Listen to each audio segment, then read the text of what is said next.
శ్రీనివాసరావు గారు మీరు చెప్పండి సార్. ఇప్పుడు మొత్తానికి ఢిల్లీలో 25 రోజులుగా విద్యార్థులు వీధుల్లో ఉంటే ప్రతిపక్షంగా కాంగ్రెస్ వారి సమస్యలను జాతీయ స్థాయిలో బలంగా లేవనెత్తడంలో విఫలమైందని విమర్శలు వ్యక్తమవుతున్నటువంటి వైనం కనిపిస్తూ ఉంది. దీనికి సంబంధించి మీరేమంటారు? నమస్తే అండి. మీకు మాతో పాటు ప్యానెల్లో ఉన్న పెద్దలు రామ్మోహన్ రావు గారికి, హేమ గారికి, మిగిలిన మిత్రులు మన రాజు గారికి అందరికీ నమస్కారం. ఈరోజు కాంగ్రెస్ పార్టీ వైఫల్యం చెందింది అనడం పూర్తిగా అబద్ధం.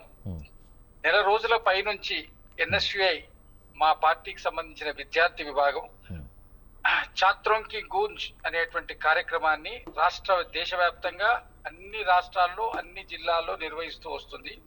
ఇక్కడ కూడా అనేకమైనటువంటి కార్యక్రమాలు నీట్ పేపర్ లీకేజీకి సంబంధించినటువంటి దాన్ని వ్యతిరేకిస్తూ అనేకమైనటువంటి కార్యక్రమాలను నిర్వహిస్తూ వచ్చింది. దాంట్లో ఒక 2-3 కార్యక్రమాల్లో రాహుల్ గాంధీ గారు కూడా పాల్గొనడం జరిగింది. కాబట్టి దీని మీద ఇప్పుడు ఒక పార్టీ సిజిఎస్ వాళ్ళు కాక్రోచ్ జనతా పార్టీ అన్న పేరు మీద సిజిపి అనేటువంటి పార్టీ బ్యానర్ మీద వాళ్ళు చేస్తున్న ఉద్యమంలో పాల్గొన్నట్టు కాదు కదా. ఇది మేము దేశవ్యాప్తంగా మాకున్నటువంటి దాని మీద పాల్గొంటూ వస్తున్నాం.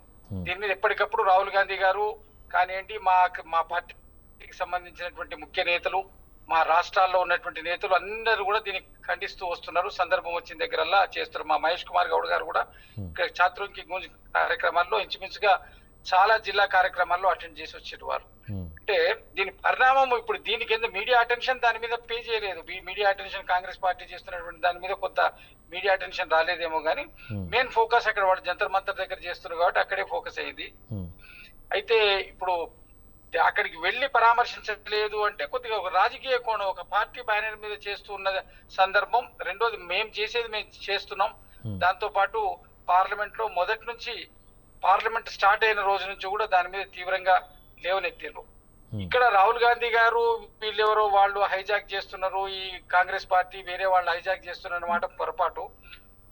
ప్రధాన ప్రతిపక్ష నాయకుడైనటువంటి రాహుల్ గాంధీ గారు అక్కడ విద్యార్థుల మీద జరిగినటువంటి దాడిని నిరసిస్తూ వారు ప్రధానమంత్రి ఇంటి ముందుకు వెళ్లి ధర్నా చేసినారు. దానివల్ల ఉద్దేశం దేశ ప్రజలను పూర్తిగా అటెన్షన్ ఆ ఇష్యూ మీద ఇవ్వడం ఉద్దేశం. వాళ్ళకి న్యాయం చేయించడం కోసం జరిగేటువంటి ప్రయత్నంలో ఆయన వంతు పాత్రను నిర్వహించారు. అక్కడికి వెళ్లి వాంగ్చూక్ గారు అక్కడ చేస్తున్నటువంటి దీక్షకు సాంఘీభావాన్ని తెలిపి పోయి రావడం ఒకటే కాకుండా మిగిలిన కార్యక్రమాలన్నీ చేస్తూ వస్తారు. ఇవాళ వెళ్లి ప్రభుత్వం కదిలింది. దానికి ప్రధాన కారణం ఏ పార్టీలు కాదు, 100% విద్యార్థులే. నీట్ ఒక నిర్వహించడంలో జరిగినటువంటి లోపాలు ఒక్కసారి కాదు అనేక సార్లు వరుసగా జరుగుతున్నాయి లీగ్లు. ఇన్ని జరుగుతున్నా కూడా దాని మీద ఒక సరైనటువంటి నిర్ణయం తీసుకొని సరిగ్గా చేయాలనేటువంటి ఉద్దేశం కేంద్ర ప్రభుత్వానికి ఈ రోజు వరకు లేకపోవడం అనేది చాలా బాధాకరమైన అంశం. విద్యార్థులను అసలు total all over India NEET కలిపి కండక్ట్ చేయడం కరెక్టా తప్ప అన్న దాని మీద అనేకమైనటువంటి సంశయాలు ఉన్నాయి. ఇంతకుముందు ఎక్కడికి ఏ రాష్ట్రానికి సంబంధించినవి ఉండడం, కొన్ని నేషనల్ ఇన్స్టిట్యూషన్స్ సంబంధించినంత వరకే ఎగ్జామ్స్ కండక్ట్ చేయడం ఉండడం. ఇప్పుడు ఏం చేసిందంటే పూర్తిగా అన్నిటిని కలిపేయడం వల్ల కొంత కన్ఫ్యూజన్ వచ్చింది. నార్థన్ స్టేట్స్ లో ఉన్నటువంటి కొన్ని యూనివర్సిటీస్ లో వీళ్ళకి సంబంధించినటువంటి ఆర్ఎస్ఎస్, భారతీయ జనతా పార్టీకి సంబంధించినటువంటి వీళ్ళ కులపతులను వీసీలను వాళ్ళు నిర్ణయించారు. అక్కడ అనేక చోట్ల సరి అయినటువంటి అర్హతలు లేనటువంటి వాళ్ళు నిర్ణయించడం జరిగింది. ఆ యొక్క ప్రాంతాల్లో పడినే ఎక్కువ లీక్స్ వస్తున్నాయి. ఎక్కడి నుంచి లీక్స్ వస్తున్నాయి? సౌత్ లో ఎక్కడ రావట్లేదు, వేరే రాష్ట్రాల్లో రావట్లేదు. ఆ నార్త్ లో 1-2 రాష్ట్రాల నుంచి అన్ని లీక్స్ వస్తున్నాయి. మరి దీన్ని సరి చేయాల్సినటువంటి బాధ్యత వాళ్ళ మీద ఉంది. సరి చేయలేరు. ఈ టోటల్ గా ఘాటి పెట్టడం, లేకపోతే విద్యా విధానాన్ని మార్చి ఏ రాష్ట్రానికి ఆ రాష్ట్రం చేయడమా, ఇంకొక ఆల్టర్నేటివ్ మెథడ్ ను కావలసినటువంటి విద్యావేత్తల దగ్గర నుంచి, స్టూడెంట్స్ దగ్గర నుంచి, రాజకీయ పార్టీల దగ్గర నుంచి, ఎక్స్పర్ట్స్ దగ్గర నుంచి ఇన్ఫర్మేషన్ తీసుకొని ఒక విధానాన్ని మార్చాల్సినటువంటి ఆవశ్యకత వచ్చింది. ఎందుకంటే అనేక మంది పిల్లలు ఆత్మహత్యలు చేసుకున్నారు. ఆ కుటుంబాల పరిస్థితి ఏమిటి?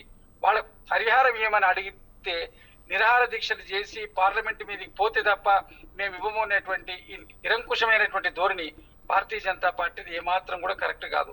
భారతీయ జనతా పార్టీ అభివృద్ధి పేరు మీద చేస్తున్నటువంటి ఈ 12 సంవత్సరాల పాలనలో సామాన్యులు, మధ్యతరగతి వాళ్ళు పూర్తిగా కూడా వాళ్ళు దెబ్బతిన్నారు. ఎందుకంటే విపరీతమైనటువంటి పెరిగిన ధరలు, విపరీతంగా జరుగుతున్నటువంటి పన్నుల వడ్డన, దీనివల్ల సామాన్యుడి జీవితం దుర్భరమైంది.